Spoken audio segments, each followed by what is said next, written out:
ada kehidupan setelah kematian. Saya ulang, ada kehidupan setelah kematian. Nah, hanya Al-Quran dan hadis-hadis Rasulullah SAW yang memberikan pedoman komprehensif yang paling lengkap tentang bimbingan kehidupan dari dunia sampai alam kubur sampai akhirat. Jadi dari saat kita hidup dan kehidupan pasca kematian itu hanya ditemukan di Al-Quran. Detailnya di hadis. Kalau tidak percaya, silahkan Anda boleh mencari satu bacaan manapun, satu kitab manapun yang memberikan petunjuk beraktivitas lengkap dari bangun tidur sampai tidur lagi, dari persoalan dunia sampai ke alam kuburnya, sampai ke akhiratnya. Gak akan ditemukan.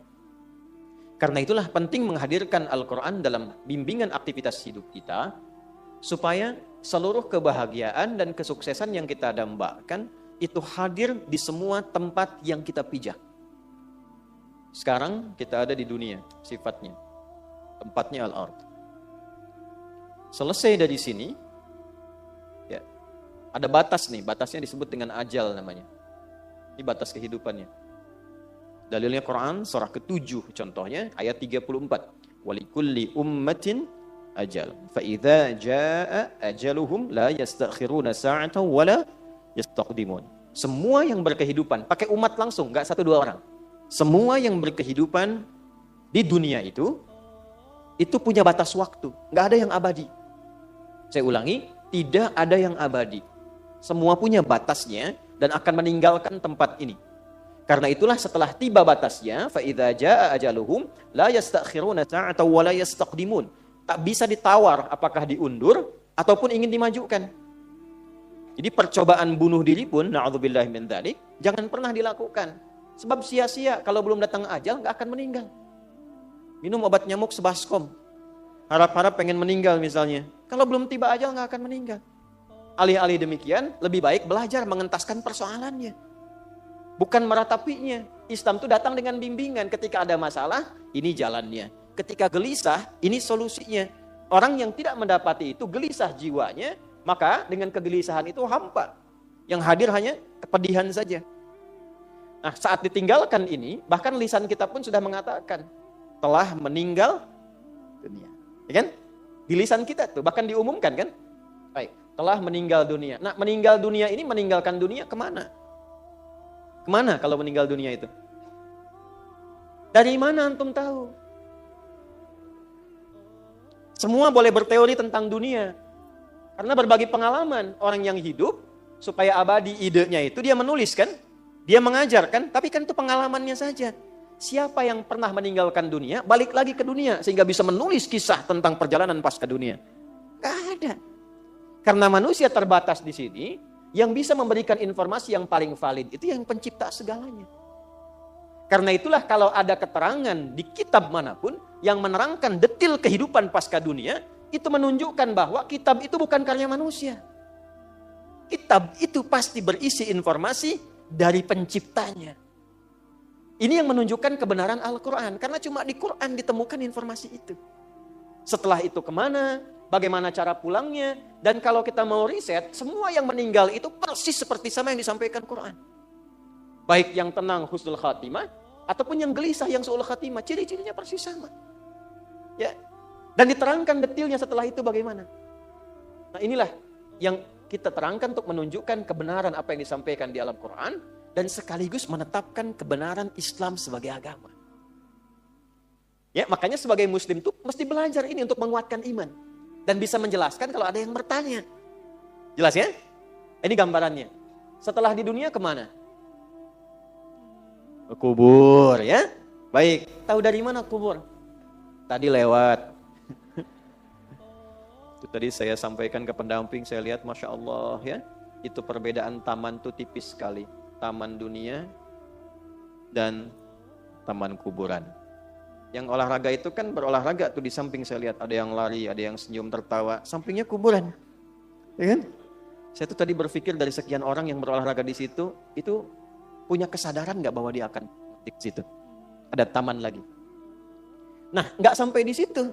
Ada lagi nanti setelah di sini pindah ke alam yang sifatnya akhir, abadi. Nggak ada lagi alam setelah itu. Ya, akhir itu puncak sesuatu. Kalau ditambah tak ujungnya jadi akhirat, artinya puncak betul, batasnya di situ, nggak ada lagi setelah itu. Maka kalau di sini ada dunia, di sini ada apa? Akhirat. Akhirat. Kenapa ada tak di ujungnya? Untuk menunjukkan ini yang habis terakhir. Nggak ada lagi setelah itu. Siapa yang bisa menjelaskan informasi yang ada di sini? Di sini pun sudah kesulitan. Maka Al-Quran datang membawa pedoman untuk memberikan bimbingan kepada kita supaya mendapatkan persiapan, pencerahan, kebahagiaan dan kesuksesan di tempat yang sedang kita pijak, mempersiapkan ke tempat yang akan kita naungi setelah meninggalkan dunia, plus memberikan bekal pengetahuan untuk persiapan ke tempat akhir yang menjadi tujuan. Jelas di sini? Nah, pembahasan kita sekarang adalah masuk ke sini. Ini yang banyak diperdebatkan saat surat An-Naba itu diturunkan. Karena sebagian merasakan dan menyimpulkan hidup itu hanya di sini. Mumpung masih di sini, nikmati kehidupan karena tidak ada lagi kehidupan setelah kematian. Maka Quran menjelaskan, datang dengan keterangan. Amma yatasa'adun anin naba'i azim alladhi hum fihi mukhtalifun. Kalla thumma kalla. Nah, sampai 5 ayat ini muncullah keterangan-keterangan yang terkait kehidupan pasca kematian. Itu yang coba kita akan bahas saat ini sehingga melengkapi poin nomor 1 dari intisari surah An-Naba dari 5 yang akan kita bahas bersama. Bismillahirrahmanirrahim. Kehidupan pasca wafat meninggalkan dunia. Alhamdulillah tadi sebelum berangkat saya menginap di dekat sini karena masih ada kegiatan sampai malam. Tadi sebelum berangkat saya sempat mengeluarkan ayat-ayat, sempat nulis saya dan alhamdulillah sudah saya bawa. Jadi kita bisa urai dengan sepenuhnya. Bismillahirrahmanirrahim. Kehidupan pasca kematian digambarkan di dalam Al-Quran dengan 2 kata. 1, ada yang disebut dengan kubur. Kata ini dan turunannya disebutkan 8 kali dalam Al-Quran. Ya, saya sudah tuliskan ini tadi sebelum berangkat, nanti kita bacakan. Kedua, ada yang disebut dengan barzakh. 3 kali disebutkan dalam Al-Quran. Sudah? Bila disebutkan dengan kubur, itu yang dimaksudkan adalah tempat atau alamnya. Jelas? Tempat atau alamnya. Bila disebutkan dengan barzakh,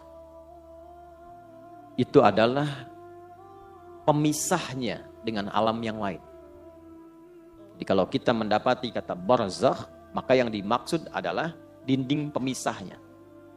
Baik itu dengan dunia yang sebelumnya, ataupun dengan akhirat yang setelahnya.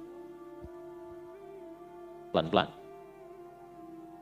Yuk, sekarang kita mulai dulu sebelum ke sana dengan Quran surah ketiga Ali Imran ayat 185. Kullu nafsin dha'iqatul maut. Setiap yang bernyawa itu pasti akan merasakan, mengalami kematian. Maut. Saya ingin tunjukkan betapa detailnya Quran memberikan informasi kepada kita. Setiap yang bernyawa, kullu nafsin. Nah, nafas ini sumber kehidupannya.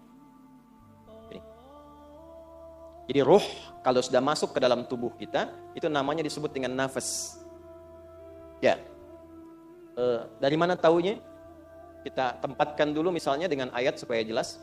1 Quran surah ke-15 Al-Hijr ayat 28 sampai 29. Wa idh qala rabbuka lil malaikati inni khaliqum bashara min salsalim min hama'im masnun fa idza sawaituhu wa nafakhtu fihi min ruhi Jelas?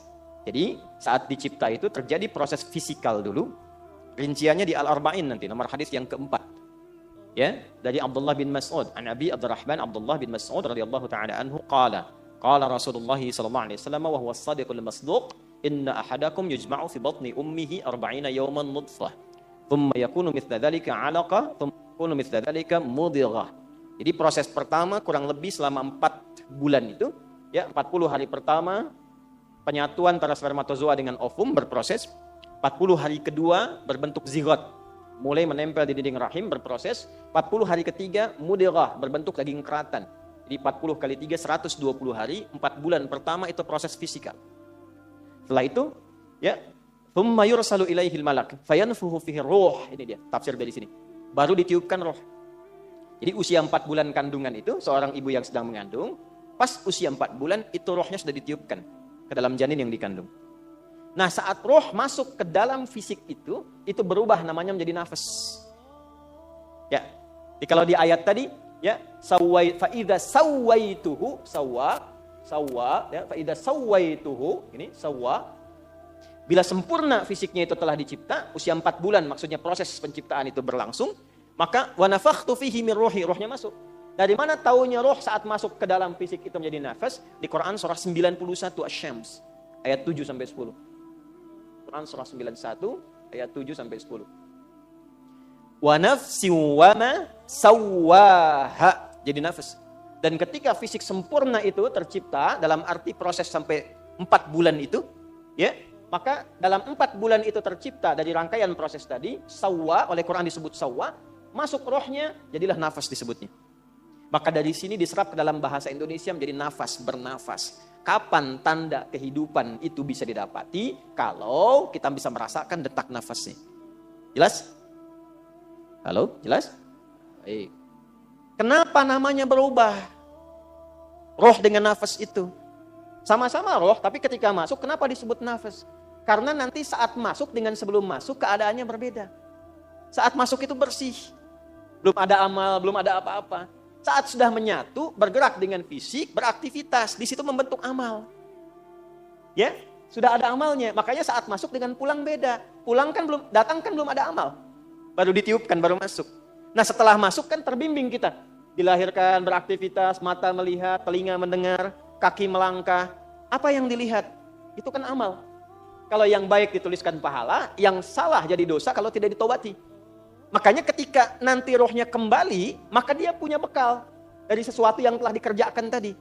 Ya, itulah sebabnya kenapa namanya berubah dari roh menjadi nafas, karena saat menjadi nafas dia beraktivitas atau memulai misi hidupnya untuk mengumpulkan amal-amal sebelum dia pulang. Nah, saat pulang, saat dicabut, yang disebut nafasnya bukan rohnya.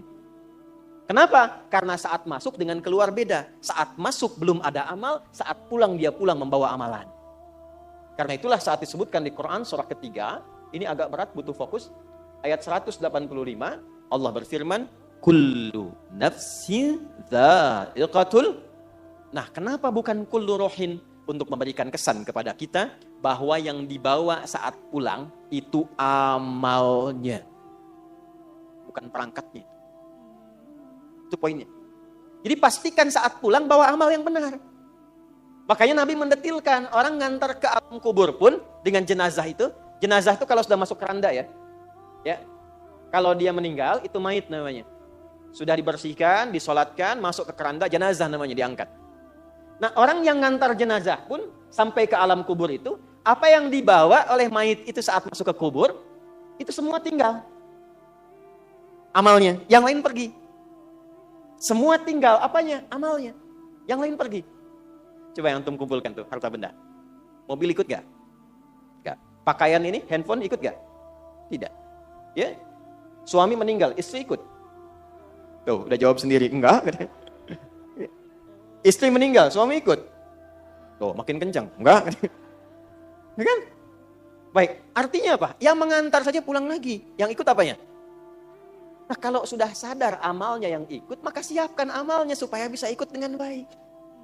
Karena itulah ketika disebutkan kata nafas, mengingatkan kepada kita, sebelum meninggal, udah punya amal belum? Coba kalau ditanya sekarang, udah punya amal belum? Sudah tahu belum? Masih nggak serius juga. Jelas ya? Ini gambaran pertamanya. Karena itulah dalam Islam diajarkan bagaimana beraktivitas di dunia yang melahirkan kenyamanan, saat bersamaan cari bekal supaya saat meninggalkan dunia nyaman juga. Baik, ini bagian pertama. Sebelum kita bicara tentang kubur, alamnya, tempatnya, barzakh, pemisahnya, sebelum sampai ke sini, bicara dulu persiapannya. Jelas? Baik. Tenang, pelan-pelan. Tenang. Baik kan? Pelan-pelan. Nafas akan kedatangan apa tadi? Kullu nafsin dha'iqatul maut. Kedatangan maut. Ini batasnya disebut ajal. Kalau sudah sampai di ajal ini, maut tiba. Siapa yang ditugaskan membawa maut? Quran lagi. Kita pakai Quran aja, nggak usah ngarang ya. Kan kita kembalikan ke Quran tadi. Quran surah 32 ayat 11. Qul yatawaffakum malakul mautil ladzi wukkila bikum. Viralkan Muhammad SAW, sampaikan pada umatmu semuanya, telah ditugaskan satu malaikat membawa maut. Qul yatawaffakum malakul maut. Khusus satu malaikat tugasnya membawa maut saja. Jelas? Itu yang sering kita kenal dengan malaikat apa? Israel, ya kan? Israel. Yang patuh kepada Allah, yang taat kepada Allah. Nggak lihat-lihat. Pokoknya tiba waktu, ambil. Nggak bisa nawar. Ya, ada dulu Rasul yang dekatnya. Jadi Rasul di bumi itu punya teman Rasul dari langit. Rasul dari langit itu maksudnya malaikat. Ada Rasul yang temannya itu malaikat maut. Contoh siapa? Nabi Musa alaihissalam. Nabi Daud alaihissalam. Itu sahabat dari malaikatnya, malaikat maut. Tapi apakah ketika tiba ajalnya diberikan diskon? Tidak. Tiba ajal selesai. Ya, tiba ajal selesai. Jadi kalau sudah tampak dan tiba ajalnya, maka tiba malakul maut, selesai urusannya. Tinggal pertanyaannya ketika tiba ini bakal cukup atau tidak. Jelas. Nah, sebelum sampai ke fase ini, ajal tiba, maut tiba, maka orang-orang yang masih mendapati nafas sebelum tibanya maut disebut mayyit namanya. Mayyitun, mayyit. Quran surah 39 ayat 30. Zumar. Innaka mayyitun wa innahum mayyitun. Muhammad sallallahu alaihi wasallam, engkau pasti akan wafat. Jadi seorang nabi pun wafat. Apalagi kita yang bukan nabi, wa innahum mayyitun. Dan mereka pun semuanya itu akan wafat juga. Jadi orang hidup yang belum wafat disebut apa namanya? Mayyit, calon mayit. Akan meninggal. Jadi jangan takut dengan kematian. Karena ditakutin pun percuma, meninggal juga. Gerbang pemisahnya kan kematian. Ya, karena itu orang beriman gak takut meninggal. Yang takut meninggal itu cuma satu aja. Yang tidak punya bekal. Itu aja. Kan rumusnya gampang, kata Quran, kullu nafsin. Kalau nafas itu artinya pulang bawa bekal. Kalau bekalnya benar nggak akan takut. Takut itu artinya apa? Kurang bekal. Takut itu artinya apa? Salah bekal. Takut itu artinya apa? Nggak punya bekal. Dan biasanya orang yang nggak punya bekal itu sulit pulang. Kan mudik kemarin begitu kan? Kalau nggak ada bekal nggak pulang kan? Ya, ditarik pulang pun susah kan? Baik. Nah sebaliknya orang yang punya bekal itu menyiapkan dirinya untuk pulang. Karena itulah jadilah mayit yang benar. Cari bekal sebaik-baiknya untuk apa? Pulang. Nanti kita pelajari. Kita urutkan dulu satu-satu supaya detail. Jadi kita temukan mayit. Ini masih ada nafasnya. Lalu datang maut. Lihat katanya. Derivasi katanya. Mayit datang maut. Ini ada tasdidnya. Gambaran dari nafas. Datang malakul maut. Mengambil nafasnya, datang malak, mengambil nafasnya lewat maut. Kalau diambil, berubah namanya dari mayyit, jadi mayit namanya. Tasdidnya hilang. Mayitun. Lihat, ini ilmunya mahal, karena tidak mudah mendapatkan kitabnya. Nah, saya meneliti, karena saya fokus meneliti di kajian kebahasaannya. Saya mengambil jurusan formal di bahasa Arab untuk mendalami Al-Quran. Karena kecintaan pada Quran. Nah ini tidak mudah mendapatkan ini. Jadi ini bukan ilmu otak-atik. Ini kalau sudah diambil nafasnya, meninggal, datang maut, ini jadi hilang tasdidnya jadi sukun begini. Maitun. Coba baca yang ini. Mayyitun, yang ini. Tuh. Perhatikan baik-baik. Kenapa tasdidnya hilang diganti dengan sukun? Ini mahal sekali ilmunya. Kenapa tasdidnya hilang diganti dengan sukun? Sukun itu artinya apa? Mati. Ya kan? Bukan hanya mati. Kalau ada sukun kan dimatikan kan? Bukan hanya mati. Sukun itu seakar dengan kata sakinah, artinya tenang. Usahakan kalau wafat, kalau meninggal, kalau mati, usahakan wafatnya tenang. Tidak mungkin orang tenang itu kecuali punya amal yang baik. Nah, amal yang baik itu dilahirkan lewat apa? Dari ketaatan, dari bekal yang dikumpulkan. Nah, ketenangan yang dilahirkan dari sebuah ketaatan, bahasa Arabnya disebut dengan tuma'ninah. Dari itma'anna yatma'innu. Bukankah saat sholat ada tuma'ninah? Ruku' tuma'ninah kan? Hatta tatma'inna raki'ah. Sujud tumaninah kan? Hatta tatma'inna sajidah. Apa yang dimaksud tumaninah di sana? Merasakan kenikmatan dalam ibadah sehingga meresap ke dalam jiwa. Pancarannya dalam aktivitas. Nah, kalau banyak dikerjakan sifat ini memberikan pengaruh ke nafas. Nafas kalau banyak diisi tumaninah, maka dia akan punya sifat tumaninah. Sifat yang melekat kepada nafas berubah katanya dari tumaninah menjadi mutmainnah namanya. Nafas yang memiliki tumaninah disebut dengan nafsul mutmainnah. Maka turunlah Quran surah 89 ayat 27 sampai 30. Ya ayyatuhan nafsul mutmainnah, irji'i ila rabbiki radiyatan mardiyah. Hei jiwa yang tenang karena sudah punya banyak bekal. Ya kan? Sekarang cepat tinggalkan dunia, pulang. Pulang. Kamu cepat pulang. Aku sudah ridha dengan kegiatan dan bekalmu selama hidup di dunia. Engkau pun akan ridha dengan pemberianku yang aku siapkan saat engkau meninggalkan dunia ini. Makanya ketika mendapatkan kalimat itu, hatinya makin tenang. Itulah yang menyebabkan orang meninggal itu ada yang senyum. Ya kan? Terus tiba-tiba punya waktu sujud, saking bersyukurnya. Malu ala Dauda, syukra. Jadi keluarga Daud itu kalau sedang bersyukur, sujud tuh. Ada yang sujud, ada yang senyum. Ada yang bahkan menyiapkan diri. Kenapa? Karena dia sudah merasakan panggilan yang memberikan ketenangan pada jiwanya. Bekalnya siap. Ya, radiyatan mardiyah. Fadkhuli fi ibadi. Masuklah dalam golongan hambaku. Ibad, kita tuliskan ini. Tuliskan dulu. Wadkhuli jannati. Jannah ditemukannya di mana? Terlihat. Allah sudah memberikan pendahuluan. Saat akan meninggalkan dunia ini sudah dibuka oleh Allah untuk menguatkan persiapannya selama ini. Disiapkan alamnya di sini, ditunjukkan surganya di sini. Bahkan ada orang-orang yang saat wafatnya sudah ditunjukkan tempat surga, tempat pulangnya. Pernah dengar seorang salih sama Asiyah? Sayyidah Asiyah, istrinya siapa? Firaun. Bukankah saat diikat di tiang dan akan dieksekusi, tiba-tiba beliau berdoa kan? Ya. Rabbi najjini min Fir'auna wa amalihi. Ya Allah, mohon anugerahkan aku keselamatan dari buruknya siksa Firaun. Jadi beliau ingin menunjukkan manfaat dari keimanan saya selama ini, ya Allah, tolong buktikan sebelum saya wafat. Ya, jangan berikan kepada saya rasa untuk dihukum oleh Firaun. Maka apa yang Allah tampakkan? Allahu Akbar. Saat diikat itu, tiba-tiba ditampakkanlah tempat indahnya di surga. Istananya ditampakkan. Lalu beliau tersenyum. Saat senyum itulah kemudian diwafatkan oleh Allah sebelum mendapatkan hukuman Firaun itu. Dan saat senyum itulah Firaunnya komen. Itu langsung dislike saja. Ya. Kan kalau ada orang komen, like, share, and ya, kalau ini dislike saja langsung. Apa kata Firaun? Ini perempuan mau disiksa kok malah senyum.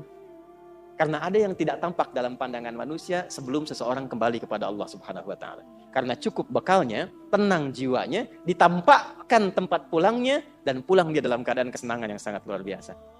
Nah, ini sudah fitrah, teman-teman. Sukun ini fitrah, kalau sedang mayit sukun. Cuman gak banyak orang sadar ketika melihat sukun. Saya melihat sampai orang Jepang pun bikin film animasi, ya, itu yang Dragon Ball itu loh. Yang tulisan Sasuke Watanabe tahun 96. Ya kan? Son Goku saat mengkamehameha Piccolo kan, ya kan? Tiba-tiba mati, atasnya ada bulatan kan? Anda bayangkan, orang-orang yang bikin tulisan, bikin cerpen, bikin komik macam-macam, itu sudah fitrah, ini ada bulatan ini. Tapi orang beriman beda cara pandangnya.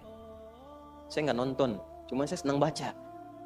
Jadi saya berpikir orang sadar dengan teorinya, tapi kita diberikan oleh Allah keimanan, seharusnya kita sadar dengan imannya. Sekarang, kalau sudah paham ini secara teoritis, Kita bahas apa alamnya yang dimaksud di sini, apa persiapannya selama hidup menjadi mayit di sini, dan bagaimana kita menyusunnya. Itu yang coba kita uraikan dalam bagian kedua di materi kita. 1. Yang pertama kita mulai dari barzakh dulu yang paling sedikit. Kata barzakh, ba, ra, zai, kha. Barzakh.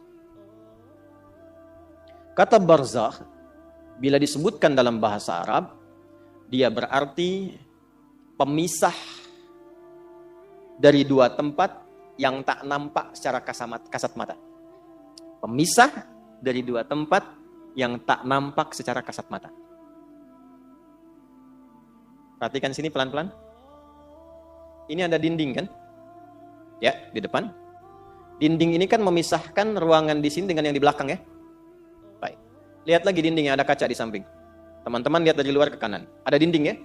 Itu pemisah kan ya? Kelihatan nggak dindingnya? Nah, karena kelihatan, itu nggak bisa disebut barzakh. Jelas? Maka dalam bahasa Arab, itu disebut dengan satar kalau nampak remang-remang, hijab kalau nampak tertutup sama sekali. Jadi kalau nampak remang-remang, nutup tapi mesti kelihatan remang-remang. Nggak nyata kelihatannya. Itu disebut satar namanya. Satrun. Satara, yasturu, satran. Satara, yasturu atau satara, yastiru. Sudah? Satran. Pernah dengar sutrah? Sutrah ya? Kalau mau sholat ada sutrah kan? Nah, kenapa sutrah disusun tidak terlampau tinggi sehingga nampak keadaan keseluruhan bagiannya? Jelas? Yang penting ada pembatas yang ketahuan kalau orang mau lewat itu, ada orang sholat gak boleh dilewati. Tapi kalau penutup total, begini, gak terlihat di belakang ini ada apa. Maka disebut hijab namanya. Hijab. Dari kata hajaba. Ibu itu pakai hijab atau pakai sutra? Ayo. Saya ulangi, hijab atau apa? Sutra. Kalau pakai hijab, maka pakailah penutup itu sehingga tidak tampak dari yang dihijabi itu. Jadi jangan sampai menggunakan penutup, tapi bagian dari tubuh itu masih tampak secara remang-remang. Itu bukan hijab namanya. Itulah kenapa disebut dengan hijab dan diberikan isyarat agak dilonggarkan itu yudnina min jalabibihinna. Direndahkan. Dilonggarkan, supaya dengan longgar dan rendah itu, maksud rendah itu diturunkan, bukan diangkat. Ya, supaya tertutup sempurna dan tidak tampak bagian dari tubuh sekalipun lekuk atau remangnya. Paham? Tapi di sini tidak disebut dengan sutra, tidak disebut dengan hijab. Sebab hijab kalau dibuka, terlihat. Tamam? Untuk alam ini, sifatnya disebut dengan barzakh. Bukan sutra, bukan hijab. Jadi kalau antum mendapati dua bagian, ini satu A, ini B. Paham? Ini ada pembatas yang tidak menyatukan ini. Nggak bisa ketemu nih. Di sini nggak bisa ke sini, nggak bisa ketemu, ini nggak bisa ketemu. Ya, tempatnya misalnya kelihatan tuh. Dari sini kelihatan. Tapi nggak bisa mempertemukan ini. Ini balik lagi ke sini, balik lagi ke sini. Ini barzakh namanya. Kalau di lautan yang luas, yang besar, pernah melihat misalnya di YouTube ya atau National Geographic ada tiba-tiba ikan terus balik lagi, ikan balik lagi. Ketika diteliti ternyata itu pertemuan dua arus di situ ya. Kemudian tiba-tiba ada pembatas di antara dua itu sehingga ikannya nggak sampai ke tempat lain. Begitu nyampe ke sini balik lagi, nyampe ke sini balik lagi. Dan dahsyatnya karakteristik ikan di wilayah ini tidak sama dengan ikan di wilayah sini. Dan itu kalau dicari di kitab manapun, keterangan itu ditemukan di kitab suci hanya dalam Al-Quran. Surah ke-55 ayat 19 sampai ayat 20. Ya. Marajal bahraini yaltaqiyan bainahuma barzakhul la yabghiyan. Allah pisahkan dua arus air dalam lautan itu. Ya, marajal bahraini yaltaqiyan, yang keduanya itu ya enggak bisa menyatu, ketemu di satu titik tapi enggak bisa nyatu. Kenapa enggak bisa bersatu? Bainahuma barzakhul la yabghiyan, karena keduanya ada dinding pembatas yang tak nampak secara kasat mata. Jadi nggak kelihatan dindingnya, pemisahnya nggak kelihatan. Tapi alamnya ada. Ya, pemisahnya nggak kelihatan, alamnya ada. Tempatnya kelihatan, tapi alamnya nggak kelihatan, pemisahnya ada. Sehingga ikan itu kelihatan oleh kita nih. Ini arus ini, arus ini. Coba balik aja, balik.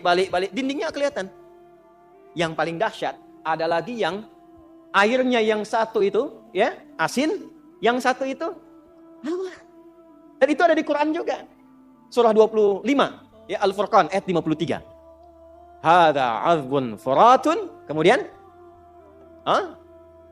wabilhun ujaj. Satu lagi asin. Yang ini tawar segar, yang ini apa?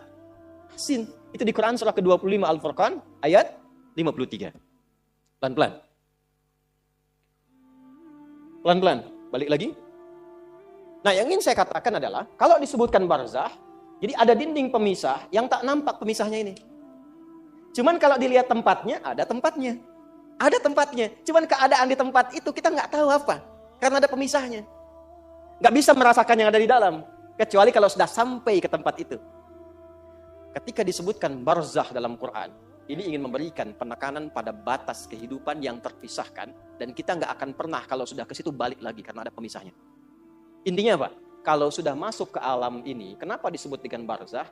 Anda tidak akan pernah punya peluang untuk kembali lagi. Diam di sini, kelihatan oleh orang yang masih hidup, ditanam di dalamnya, di alamnya, di tempatnya, tapi Anda sendiri dan kita yang hidup tidak akan pernah bisa saling melihat apa yang dirasakan. Dan kalau sudah masuk, nggak akan bisa balik lagi. Karena ada dinding yang membatasi. Jelas? Oke, saya simpulkan dengan cepat. Kenapa disebutkan dengan barzah? Untuk memberikan kesan bahwa kalau sudah masuk ke alam itu, jangan harap Anda untuk bisa kembali ke alam dunia karena ada dinding kuat yang membatasi sekalipun tak nampak dalam pandangan orang yang masih hidup. Paham? Maka turunlah Quran surah ke-23 Al-Mu'minun. Baca ayat 99 sampai 100. Khususnya di ayat ke-100-nya. Ayat 100-nya di ujung ayatnya. Wa min waraihim barzakhun ila yaumi yub'atsun. Ada?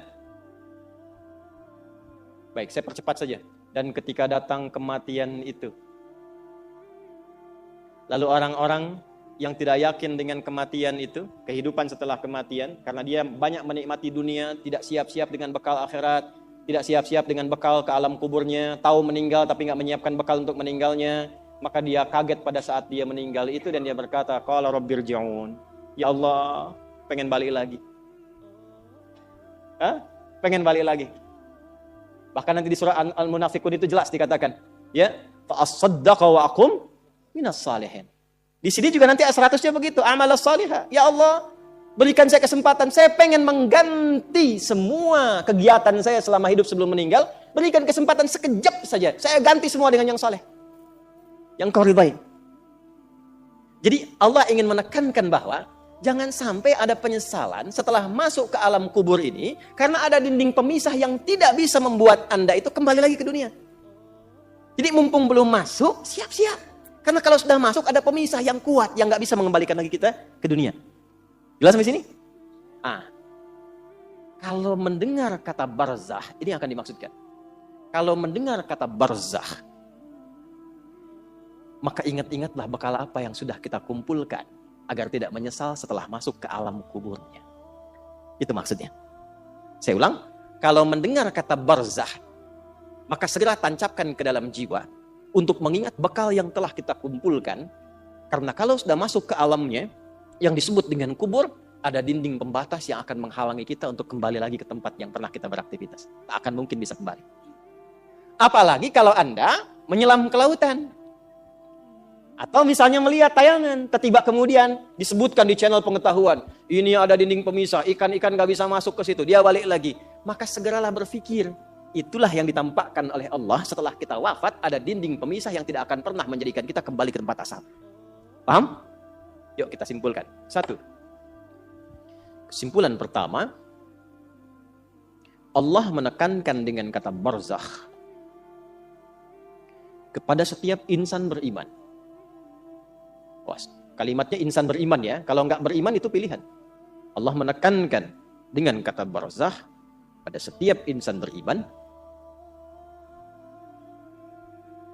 agar berbekal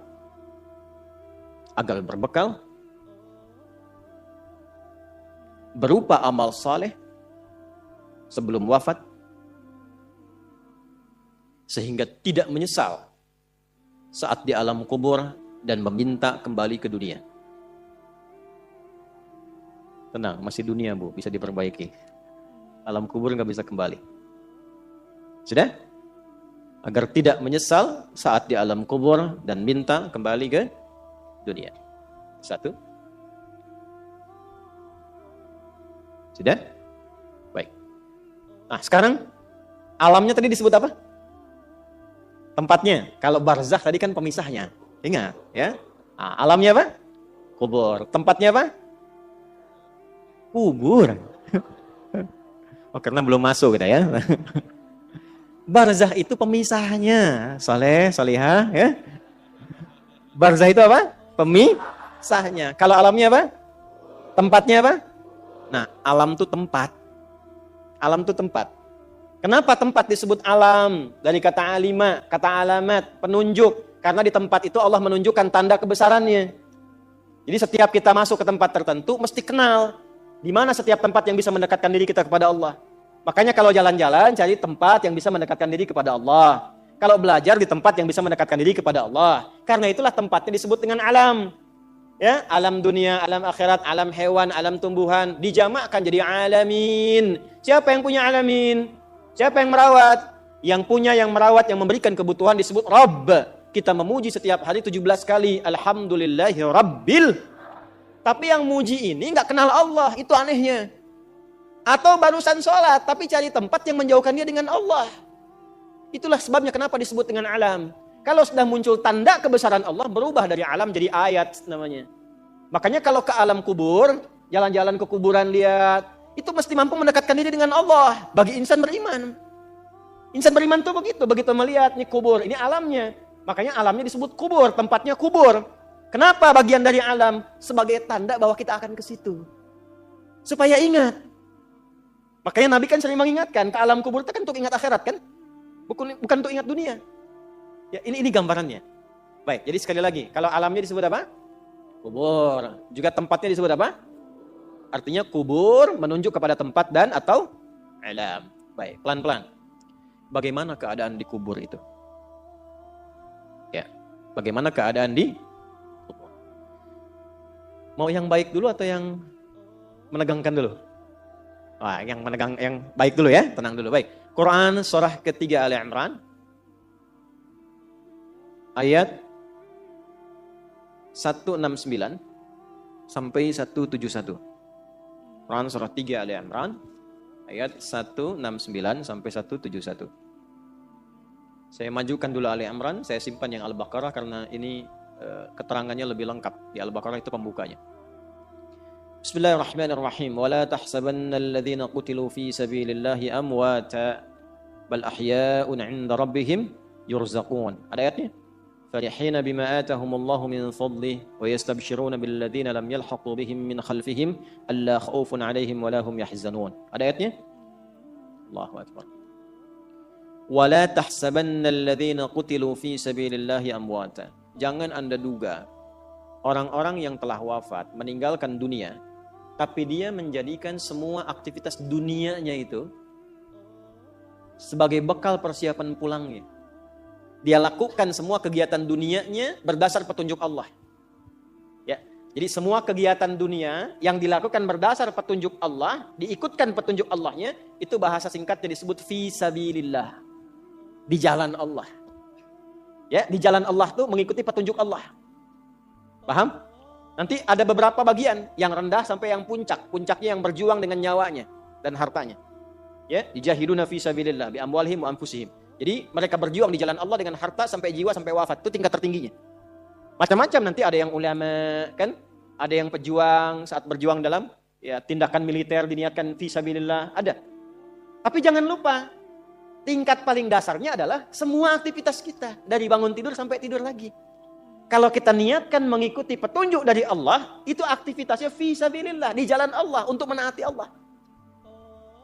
Ya, jadi jangan batasi fi sabilillah itu dalam konteks perjuangan fisikal saja. Dalam artian perjuangan militer, jangan dibatasi di situ, itu puncaknya. Atau perjuangan ilmu. Ya, perjuangan ilmu itu di Quran surah 9 ayat 122. Seperti antum sekarang datang ini. Itu tinggi nilainya. Kalau tidak ada tuntutan berjuang dengan fisik, misal dan kita tidak berharap ini ya, kita jaga kedaulatan negara, Indonesia dalam ancaman, kita terpanggil. Seperti pejuang kita dulu melakukannya. Bedanya apa? Kalau niatnya fi sabilillah, karena Allah memerintahkan itu. Jadi berbahagialah bila ada satu negara, ada umat Islam di situ.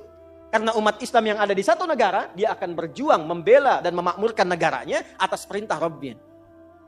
Jadi kalau ada ancaman, itu orang Islam itu orang pertama datang, itu yang keluar. Ya, yang mengeluarkan resolusi jihad siapa? Ulama. Kiai Haji Muhammad Hashim bin Asy'ari, itu ketua resimen wilayah Jawa Timur. Resimen Jawa Tengahnya itu Mr. Kasman Singodimejo. Jawa Baratnya Kiai Haji Nur Ali. Kalau masuk ke Tasik Kiai Zainal Mustafa, itu ulama semua. Jangan salah. Dan mereka mengambil risalahnya dari mana? Yang di Riyadhus Shalihin itu. Yang babul ikhlas wa ikhdarun niyat. Bagaimana berjuangnya fi sabilillah, maka keluar resolusi jihad. Itu berjuangnya itu. Makanya nanti ada, kita temukan apa di antaranya? Ya, ada Hizbul Wathan. Ya, pasukan-pasukan itu relawan-relawan untuk berjuang. Dan nanti digabungkan dengan TNI. Makanya di Sabta Marga dari 7 itu, yang ketiganya itu ada keimanan. Sabta Marga kan 7 tuh. Di TNI itu ya. Yang pertama, kami warga negara Indonesia yang bersendikan Pancasila. Kedua, jadi patriot. Ketiga, kami kesatria Indonesia yang beriman pada Tuhan Yang Maha Esa, menegakkan kebenaran, kejujuran, dan keadilan. Baru yang keempatnya, kami tentara nasional Indonesia. Jadi tentara itu kalau ada iman. Tuh. Saya hafal karena saya ngajar itu. Ya, di situ ada keimanan. Di jiwa patriot, kenegaraan, kesatria, kapan? Ketika beriman. Nah, itu jalan yang tertingginya. Nah, tingkat terendahnya menjadikan semua aktivitas kita untuk menaati Allah. Itulah fisabilillah. Karena itulah dalam Islam, semua kegiatannya itu ada panduannya. Temukan dimanapun, ada nggak orang baru bangun tidur sudah diberikan bimbingan? Nggak ada. Dan kalau kita mau jujur, bukankah semua aktivitas kita itu ada doanya? Ya kan?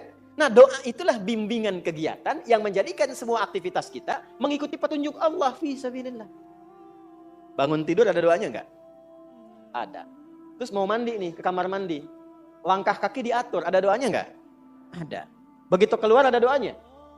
Masuk dengan keluar sama enggak doanya? Berpakaian ada doanya enggak? Antum mau kerja cari nafkah, ada doanya enggak? Dibaca enggak? Tuh. Katanya pengen berkah, pengen dilindungi Allah, tapi enggak dibaca. Aneh manusia zaman sekarang nih. Nah, doa itu bukan sekedar kalimat formal yang menjadikan kegiatan aktivitas jadi ibadah, bukan. Tapi isinya ini panduan hidup. Jadi kalau kita keluarkan, kita pahami, kita dalami, terus diamalkan, itu panduan. Contoh, yuk kita cek satu aja. Bangun tidur baca apa tadi?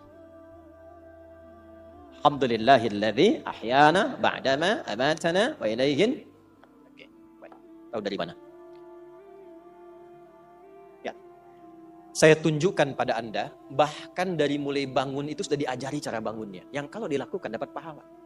Sunnah itu jangan dilihat aktivitasnya saja. Ikut Nabi, dapat pahala. Baca doa, dapat pahala. Tapi kalau kita niatkan doa itu untuk menaati Allah dan Rasulnya, itu saat pulang, surganya sesurga dengan Nabi. Tidak cukup dengan amin. Tahu dulu. Dan dengan semua Nabi. Itu ada di An-Nisa, Quran surah 4 ayat 69. Wa may yuti'illaha war rasul fa ulaika ma'al ladzina an'ama Allahu 'alaihim minan nabiyyina was-siddiqina wasyuhada'i was-salihin.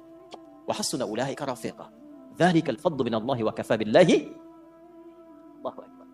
Makanya tiap hari kita minta 17 kali, teman-teman. Ihdinas siratal mustaqim, siratal ladzina an'amta 'alaihim ghairil maghdubi 'alaihim.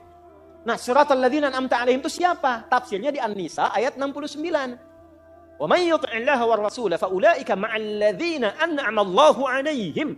Kita minta ya Allah siratal ladzina an'amta 'alaihim, kata Allah ma'al ladzina an'ama Allahu 'alaihim. Siapa mereka? Minan nabiyyina was-siddiqina wasyuhada'i was-salihin. Ada orang yang di surga ditempatkan oleh Allah sesurga dengan semua nabi yang pernah bertugas di bumi. Masya Allah, ketemu lagi di surga. Antum di mana? Oh, depan saya Kiai Fulan, belakang saya Ustadz Fulan. Kalau antum di mana? Saya biasa aja. Masya Allah. Ya depan saya Nabi Ibrahim, belakang saya Nabi Musa, samping kiri saya Masya Allah, Nabi yang katanya paling ganteng semoga bumi, Nabi Yusuf. Samping kanan saya Masya Allah, Nabi Muhammad sallallahu alaihi wasallam. Dengan semua nabi. Siapa mereka ini? Mereka yang mendedikasikan semua hidupnya untuk menaati Allah dan Rasulnya. Dari bangun tidur terus dari keluar itu. Ya, contoh tadi saya janjikan, Abu Daud misalnya, nomor hadis 1367. Ya. Dari Ibnu Abbas radhiyallahu ta'ala anhuma, beliau satu saat ingin menginap di kediaman bibinya Sayyidah Maimunah radhiyallahu ta'ala anha, dan ingin tahu kebiasaan Nabi bangun di malam hari itu bagaimana. Kapan waktunya? Konversi jadi jam berapa kebiasaan Nabi bangun? Bagaimana cara bangunnya? Nanti yang berangkat insyaallah umrah saya tunjukkan ini lokasinya gitu. Ya.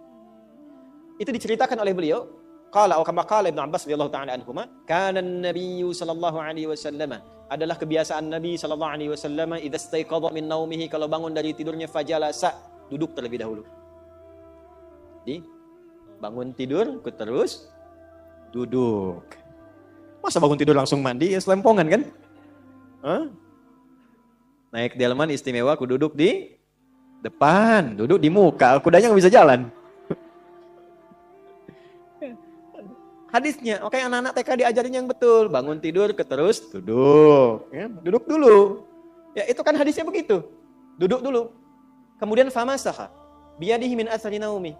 Lalu beliau menghilangkan bekas kantuknya dulu dengan bagian tangan yang bersih. Makanya ada hadis lain kalau bangun tidur kan cuci tangan kan? Ya, itu kalau tahu bagian tangannya kotor. Atau menyadari bahwa tangan itu berkelana saat tidur. Ya, yang bahkan di tempat yang tidak Anda tahu.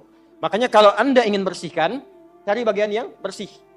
Wa masaha biyadihi min athari naumi, menghilangkan bekas ngantuk. Jadi jangan baca doa dulu. Bacalah doa itu dalam keadaan sadar, jangan baca dalam keadaan ngantuk. Nah, problem yang terjadi memang bangunnya jam 3. Alhamdulillah. Ya, nah. Begitu sadar 4:30. Ada yang begitu? Ini banyak wajahnya tuh. Ya, antum pasang alarm 3 kali kan? Iya kan? Mau bangun 3:30 tuh kan alarm jam 2:30, jam 3, jangan 3:15 kan? Alarm pertama untuk matikan alarm kedua kan? Alarm kedua untuk siap-siap kan? Gitu. Nah, di hadis tadi diajarin kalau bangun, ngantuknya hilangin dulu.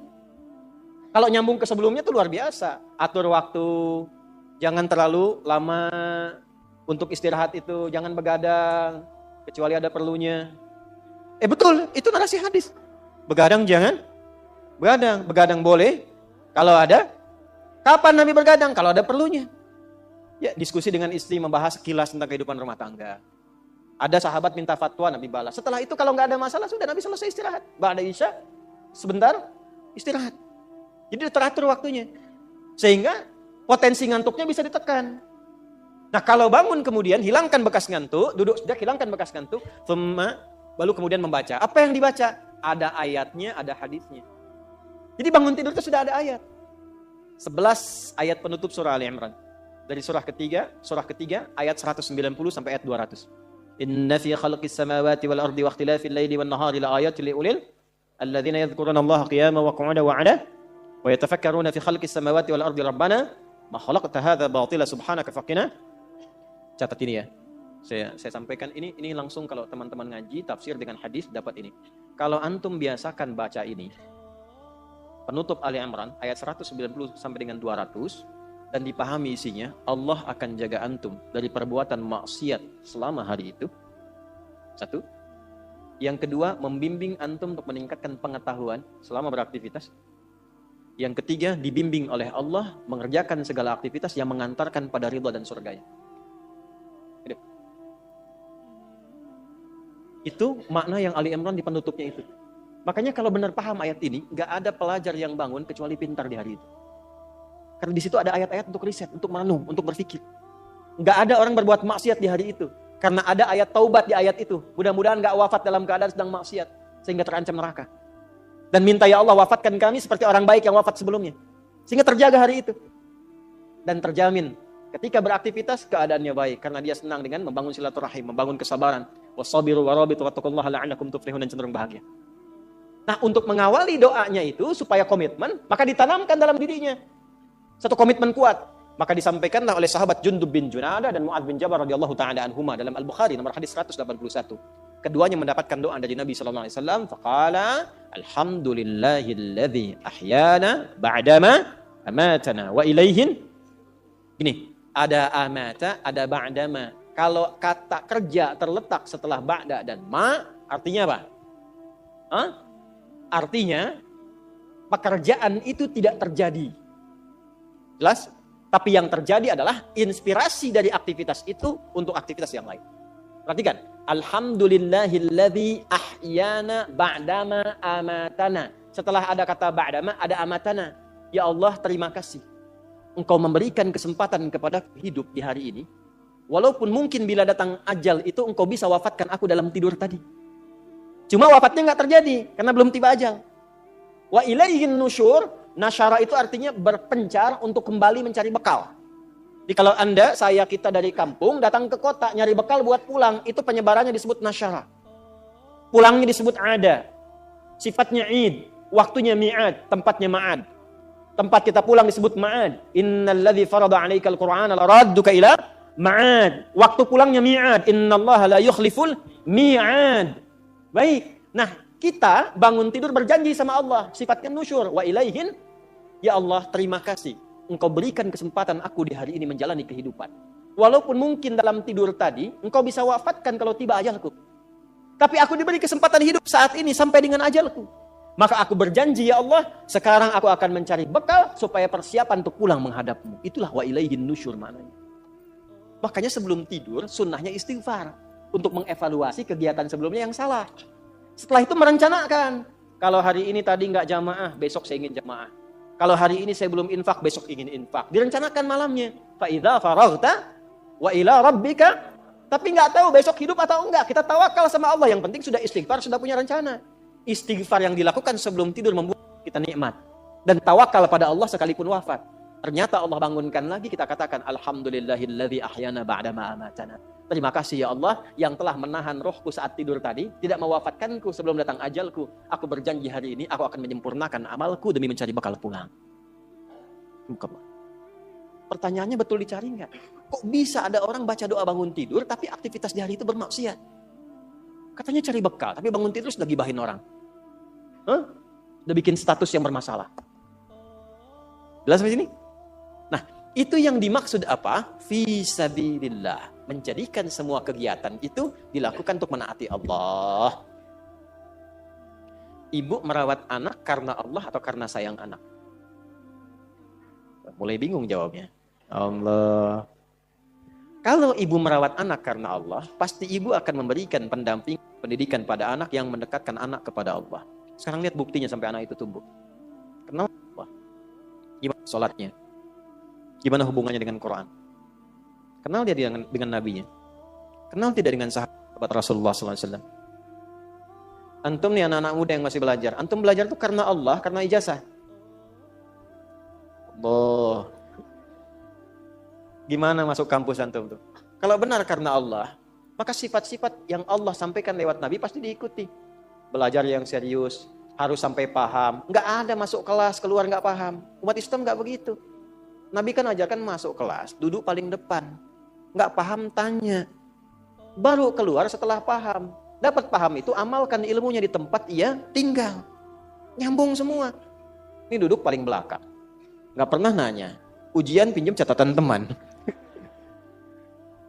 Terus karena Allah, fisabilillah. Ya kan? Walaupun memang orang Indonesia itu anugerahnya luar biasa. Saya sering sampaikan untuk motif.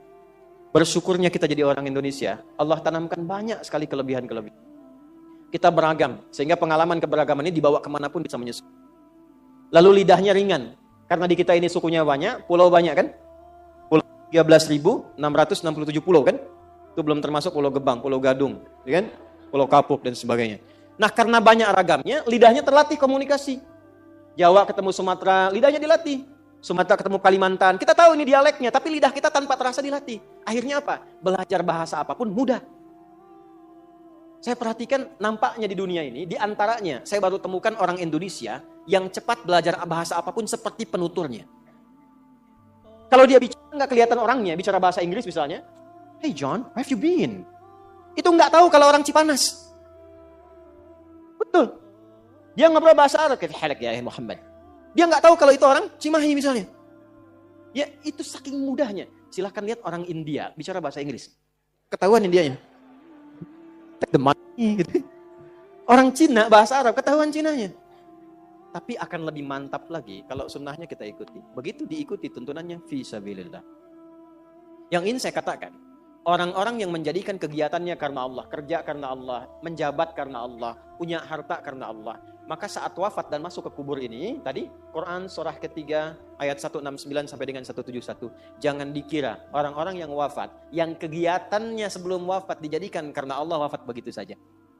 Ayat ini turun untuk merespon dugaan orang yang meninggal waktu berjihad dengan Nabi, lalu wafat dalam perjuangan fi sabilillah, yang berjuang, berperang. Ini ayat tentang perang Uhud. Meninggal, mereka mengatakan tuh kan, dengan Muhammad sia-sia tuh, meninggal aja udah, mati aja. Ngapain ikut-ikut Muhammad SAW? Kalah juga kan, mati juga kan? Maka turunlah ayat-ayat ini untuk memberikan penguatan kepada umat Islam. Kalian yang nggak ikut berperang pun meninggal juga kok. Ya kan? Kalian yang duduk ngopi pun meninggal juga kok. Karena di antara mereka ada yang mengatakan lebih baik duduk-duduk, ngopi-ngopi, teh-teh aja katanya. Daripada ikutan begitu. Kalian meninggal juga. Mau sembunyi di tempat yang dilapis baja pun meninggal juga. Kalau sudah tiba ajal, wafat. Tapi bagaimana meninggal yang berkualitas? Maka turunlah ayat ini memberikan penjelasan. Mau yang ikut di militer, yang belajar, yang merawat di rumah tangga, yang bekerja, meninggallah dalam keadaan berkualitas. Sehingga dimuliakan di alam kuburnya. Jangan kira orang yang wafat, yang menjadikan hidupnya fi sabilillah wafat begitu saja. Bal ahya'un 'inda rabbihim yurzaqun. Mereka diberikan kenikmatan berlimpah di alam kuburnya. Jadi ada kehidupan setelah kematian. Yang dimaksud mati, wafat, maut, meninggal itu adalah meninggalkan dunia. Jadi berpisah kehidupan kita di dunia, memasuki kehidupan baru di alam kubur. Jadi di alam kubur itu bukan diam begitu saja, ada hidup lagi. Ya, wafat itu maksudnya meninggalkan dunia. Nah, kematian itu gerbang pemisah dunia. Rohnya tercabut, selesai, dunianya selesai. Jadi yang dimaksud meninggal itu meninggalkan dunia, membebaskan kita dari kehidupan dunia, selesai dunianya. Seperti di dunia ada kehidupan kan alam dunia, kubur pun disebut alam, ada kehidupan di dalamnya. Cuma hidupnya bagaimana? Ya, seperti antum di dunia ini kalau ingin sukses, ingin bahagia, berbekal, bekerja, beraktivitas. Nah di alam kubur pun itu ada asbabnya. Mesti berbekal juga. Apa di antara bekalnya? Saya ingin motivasikan dulu. Ada orang begitu gembiranya mendapatkan limpahan dari hasil berbekalnya saat di dunia. Yastabshiruna. Billadzina lam yalhaqu bihim min khalfihim alla khaufun alaihim wa lahum yahzanun. Kalau mereka mampu, yastabshir bukan basyara. Ada basyara, ada istabsyara. Beda. Kalau basyara, orangnya masih hidup. Minta disampaikan pada yang lain yang hidup. Contoh, Nabi Muhammad SAW masih hidup.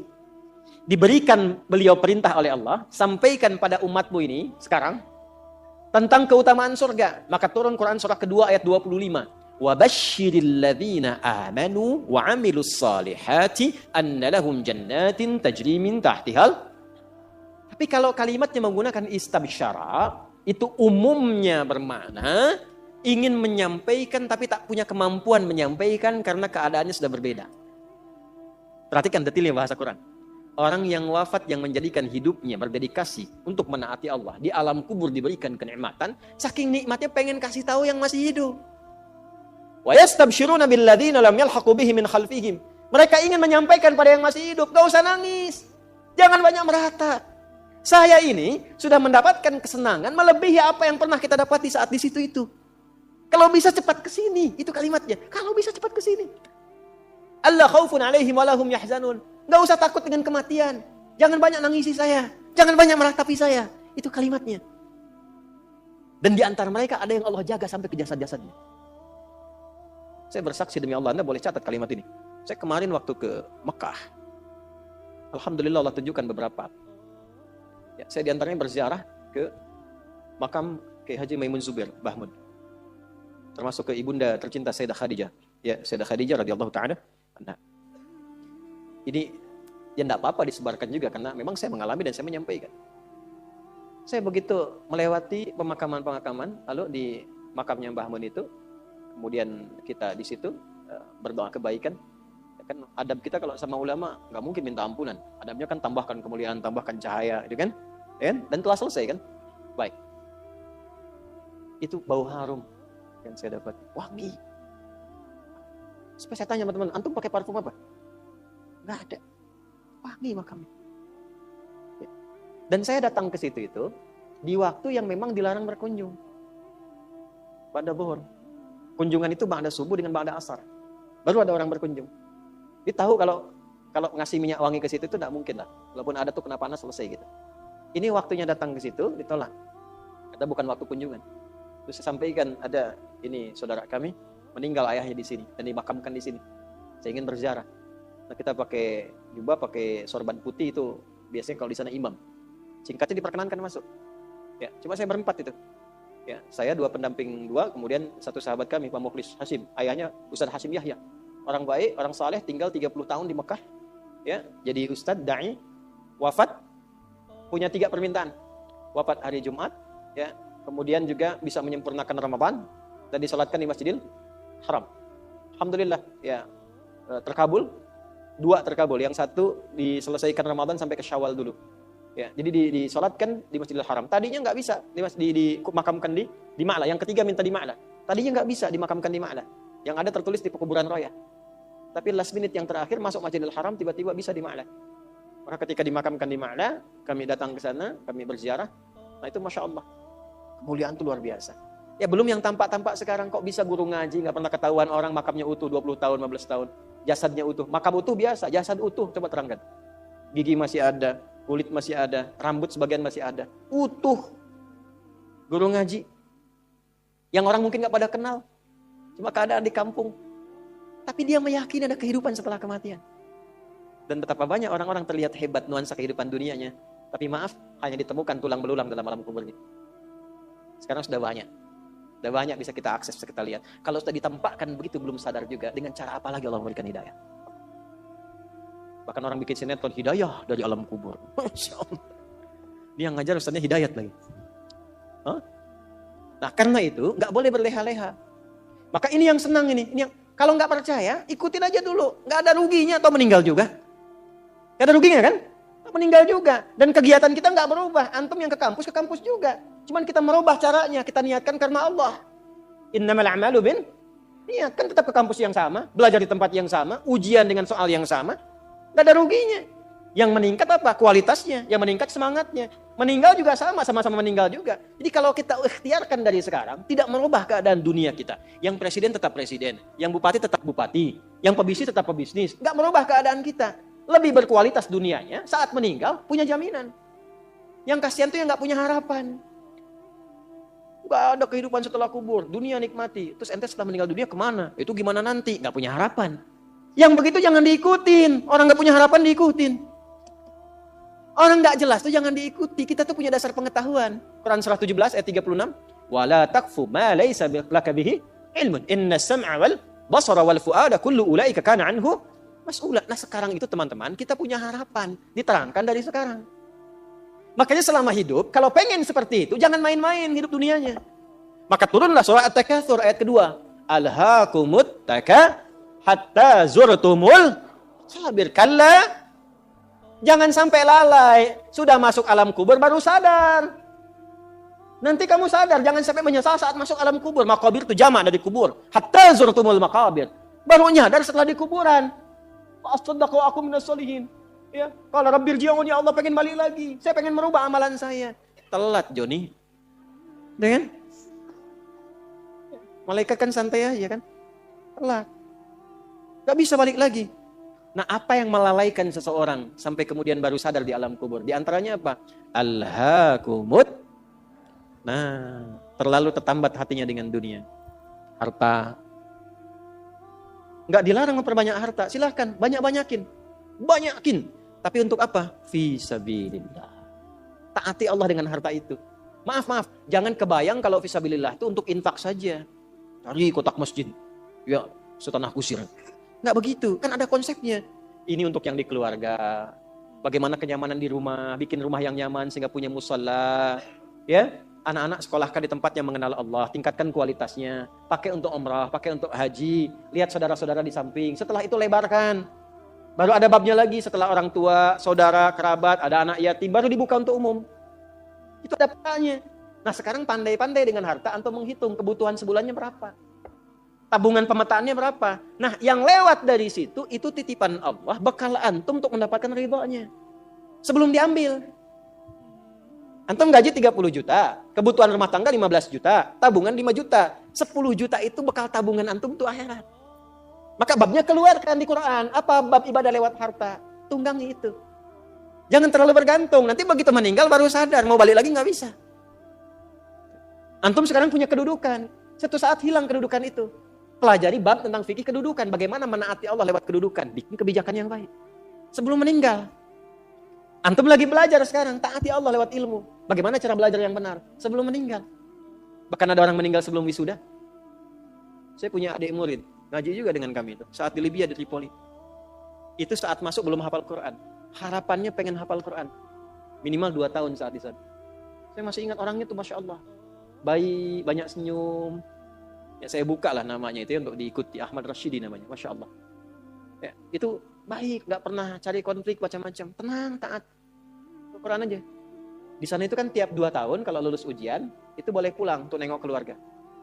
Itu beliau itu pulang ngasih hadiah ke keluarganya dengan hafalan Quran yang telah dituntaskan selama 2 tahun di sana. Begitu pulang orang menyebutnya dengan berita, kita nangis semua. Dengan beritanya kecelakaan, naik motor, nabrak truk, meninggal. Tapi yang Anda ingin saya tekankan pada kita semua, bahkan sebelum wisuda formal di kampusnya dia dapati, Allah memberikan wisuda dan menghormatinya dalam keadaan sebagai penghafal Al-Quran. Allah lebih menyenanginya memberikan mahkota saat kembali untuk diviralkan ke alam seluruhnya dibandingkan dia mendapatkan pujian dunia dengan wisuda dunianya. Bahkan ada orang yang sebelum khatamnya itu, sebelum selesai kuliahnya, bisa jadi meninggal. Tapi yang terbaik apa? Pernah nggak berpikir, Anda ini yang kuliah 4 tahun, kan lama durasinya. Menghafal Quran itu kalau santai, itu 2 tahun teman-teman. Kemarin ada yang ikut program santai menghafal Quran. Hafal Quran 193 hari. Usianya 56 tahun. 193 hari santai, 21 tahun. Yang 56 tahun itu hafal Quran 21 hari. Rekor kemarin. Ya. Itu Masya Allah, santai bisa hafal. Kenapa Anda ini yang belajar sekarang di kampus-kampus, ya 4 tahun S1, 2 tahun S2, 2 tahun S3, kenapa nggak dipakai sekalian juga menghafal Quran? Berangkat 1 ayat, pulang 1 ayat. Itu begitu di wisuda Anda hafal 30 juz. Anak ibu 6 tahun di SD itu lama sekali. Kenapa nggak diisikan Quran setiap hari? Lulus 30 juz. Dan kalau Anda meninggal jadi tabungan. Inilah hatta zurtumul maqabir. Jangan bangga mengumpul-ngumpulkan. Takasur itu gemar mengumpul-ngumpulkan. Koleksi, ngitung-ngitung. Maaf ya, nanti ngitung-ngitungnya di Al-Adiyat. Kita lihat nanti. Yang pertama, ada motivasi hidup yang mengumpulkan kekayaan dunia saja. Alhaakumut takasur. Ngumpulkan nilai, ngumpulkan gelar, ngumpulkan ijazah. Orang ustadz ngajar ngumpulkan jamaah. Cuman pengen jamaahnya banyak. Cuman pengen terkumpul popularitas. Sekarang mengumpulkan subscriber. Ustadz pun gak bebas itu. Gak bebas. Hati-hati, gak bebas dengan ini. Hati-hati. Ada yang kerja ngumpulkan harta aja. Ya. Ada yang ngumpulkan, hitung sebanyak-banyaknya. Sampai lupa. Tidak menjadikan semua itu sebagai bekal pulang. Selanjutnya. Al-Adiyat ayat 9. Afala ya'lamu idza bu'athira ma fil wa hussila ma fis. Ini untuk pelaku maksiat. Yang banyak berbuat maksiat. Apa nanti nggak malu dan nggak khawatir kalau itu diungkap di alam kuburnya? Silahkan dah tutup-tutupi saat di dunia. Tapi kalau nggak ditobati, di alam kubur akan terasa. Saya ulangi, di alam kubur akan terasa. Silahkan tutupi. Jadi ada 2 tipe pelaku maksiat ini. Yang pertama, pelaku maksiat yang menutupi kemaksiatannya, tapi tidak tobat. Ya, awas, ini tipe pertama. Yang saya maksudkan pelaku yang tidak tobat ya, bukan yang tobat. Jadi pelaku maksiat, dia sadar dia maksiat. Dia bisa tutupi dari manusia, tapi dia pilih nggak tobat. Nah ini nanti akan diungkap di alam kubur dan diberikan satu muqaddimah azab nerakanya. Yang kedua, pelaku maksiat yang sadar dengan maksiatnya dan secara terbuka dia bermaksiat. Karena merasa kuat dengan menunaikan atau mengerjakan perbuatan maksiat itu. Ya. Biasanya nanti ada kita akan lihat nih. Ya, nanti di Quran banyak tipenya. Ada yang punya kedudukan, ada yang punya harta, karena merasa banyak harta dia bisa bayar, sehingga nyaman dengan maksiat. Ya, terancam, bayar, selesai. Ada yang mau menyakiti, bayar, selesai. Ada yang mau protes, bayar, selesai. Dia merasa bisa bayar, itu ada. Dan tokoh tertingginya Qarun kan? Ya, tokoh tertinggi siapa? Qarun. Nanti ada ayat di Quran banyak sekali, banyak. Termasuk nanti fase Madinah. Ya, di Ali Imran tuh banyak sekali. Yang kedua yang punya kedudukan. Ya, contoh tertingginya Firaun. Dia merasa punya kedudukan, merasa punya segalanya. Setelah itu dia tampakkan kemungkaran, berbuat maksiat karena merasa bahwa tidak akan ada yang bisa menghalangi dengan kedudukan itu. Ya, tolong jangan dipotong videonya ya, karena ini musim-musim nanti mau pemilu, mau macam-macam tuh ya. Saya ingatkan tuh, hati-hati loh. Ini bahasan an-naba bukan macam-macam. Ya, nanti saya di akhir saya ingatkan lagi. Sekarang sudah mulai itu, ada potongan-potongan buat macam-macam. Saya tidak terkait dengan itu sama sekali ya. Balik sini. Nah itu dua tipe seperti itu. Turunlah kemudian surah Al-Adiyat ini salah satunya. Afala ya'lamu idza bu'athira ma fil wa husila ma fis, akan diungkap satu saat nanti. Kalaupun Anda tutupi. Tapi bagi yang terakhir, perhatikan baik-baik. Bagi yang merasa nyaman dengan kekuatannya, baik itu kedudukan ataupun harta, sehingga terang-terangan berbuat maksiat dan merasa tidak ada yang mampu untuk mencegahnya, itu saat masuk kuburnya langsung ditampakkan neraka pagi dan petangnya. Di surah Ghafir, surah ke-40, ayat 46. An-naru yu'raduna 'alaiha ghuduwaw wa 'ashiyya. Hati-hati. Ya, hati-hati. Wa yauma taqumus sa'atu adkhilu ala fir'auna asyaddal adzab. Ya, dicontohkan langsung Firaun dan koleganya. Kolega Firaun itu ada beberapa jenis. Satu, pemodalnya, pengusaha yang zalim. Itu namanya Qarun. Jadi biasanya kalau ada penguasa zalim di backing oleh pengusaha gelap misalnya, itu sudah komplit tuh keburukannya. Ya. Nah ini dikisahkannya dengan Qarun yang pengusaha gelapnya. Kemudian ada pemikir yang menyimpangnya. Ya, pemikir yang menyimpang. Jadi ada intelektual yang hanya menguatkan kebijakan-kebijakan buruk saja supaya ini jalan, orientasinya dunia. Ya. Siapa? Haman, sekaligus jenderalnya juga, Haman. Kisah Ba'lam berbeda nanti. Nah ini disebut dengan koleganya, ala Firaun. Jadi biasanya, hati-hati, fikihnya maksudnya begini. Kedudukan itu kalau sudah semakin tinggi, kedudukan yang semakin tinggi, maka di antara ujiannya adalah ada potensi-potensi yang mengajak pada penyimpangan. Dan dengan kedudukan itu, biasanya suka ada dorongan-dorongan menggunakan kedudukan untuk berbuat mungkar dan tampak kemungkaran itu. Yang paling bahaya kalau itu tidak banyak disadari sehingga merasa kuat untuk berbuat yang salah. Itu bahaya. Pun demikian, harta banyak itu potensi menghadirkan ujian dan di antara ujian itu ada dorongan untuk menyimpang. Ya, bukan hanya ria, pamer, tidak, tapi menggunakan harta dengan cara yang tidak benar. Nyogok, menghambat keburukan. Bagus, tapi mendatangkan kemaksiatan buruk. Yang lain lagi apa? Ilmu bagus, tapi ditempatkan di tempat yang tidak bagus, bahaya. Nah, orang-orang seperti ini menggunakan ilmunya untuk bermaksiat terang-terangan, ya. Bahkan nanti ada yang menggunakan ilmunya untuk membela orang menyimpang, ada. Ya. Di zaman Nabi itu ada bazar. Zaman Nabi. Ya, yang memang dibayar untuk apa? Untuk menjegal dakwahnya Nabi. Dan untuk memberikan satu gambaran buruk, citra buruk tentang Nabi. Buka surah Al-Imran. Ayat 107, 108, 109, 110. Ya. Sudah? Sudah? Ada yastakhfuna minan nasi wa la yastakhfuna minallahi wa huwa ma'ahum idh yubayyituna ma la yarda minal qaul. Jadi kerjaannya apa? Kerjaannya kumpul-kumpul. Mereka menganggap bahwa itu aman dari Allah.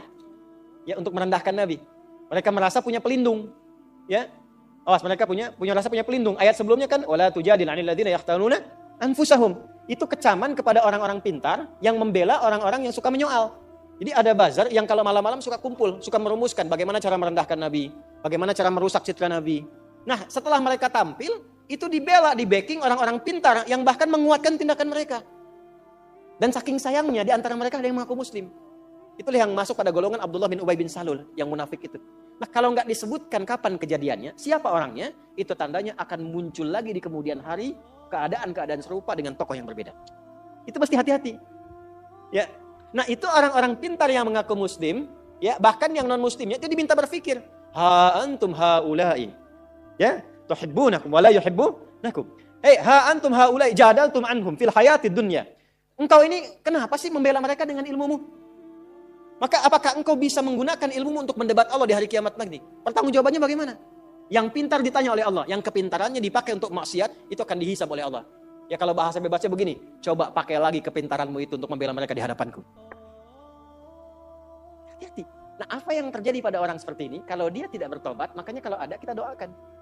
Bukan sibuk mencela. Bukan sibuk mencela, bukan menutup peluang mereka untuk bertobat. Selama masih hidup, masih punya hak untuk saleh. Makanya jangan libatkan diri kita pada perdebatan yang tidak bermutu. Jangan rendahkan orang, walaupun dia pelaku maksiat. Minimal kita doakan. Tunjukkan jalan yang benar. Setelah itu abaikan. Abaikan, itu ayat Qurannya demikian. Quran surah keempat ayat 140. Ya, wa qad nazzala 'alaikum fil kitabi an idza sami'tum ayatillahi yukfaru biha wa yustahza'u biha fala taq'udu ma'ahum hatta yahudu fi haditsin ghairi innakum idzam mithluhum innallaha jami'ul munafiqina wal kafirina fi jahannam jami'a. Kalau ada orang usil menyoal agama, mengolok-olok dan sebagainya, cukup tinggalkan, jangan banyak dikomeni, jangan banyak direndahkan, jangan banyak dicaci. Mencela yang sudah tercela itu buang-buang energi. Kalau mau doakan supaya sadar, atau terangkan yang benar, setelah itu abaikan. Quran itu indah sekali.